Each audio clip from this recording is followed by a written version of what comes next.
Is your SafeLink service inactive? This usually happens because of a missed recertification, lack of refills, or changes in your eligibility for Lifeline or ACP.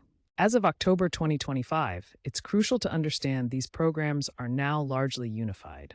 First, let's check your account status through the SafeLink app or website to identify the exact cause. Expired eligibility is a common culprit, triggering service suspension. Also, keep in mind USAC enforced mandatory annual recertification starting in 2024. Failure to recertify within 60 days leads to service suspension. To reactivate your inactive SafeLink service, start by logging into your account.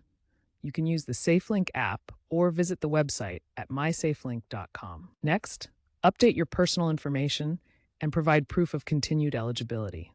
This includes income documents or proof of participation in programs like SNAP or Medicaid. If your account needs a refill, contact SafeLink support for help with manual reactivation. Reactivation usually takes 1 to 3 business days once your eligibility is confirmed. If you're in a rural area and have trouble with online steps, consider visiting a Walmart store that offers SafeLink assistance.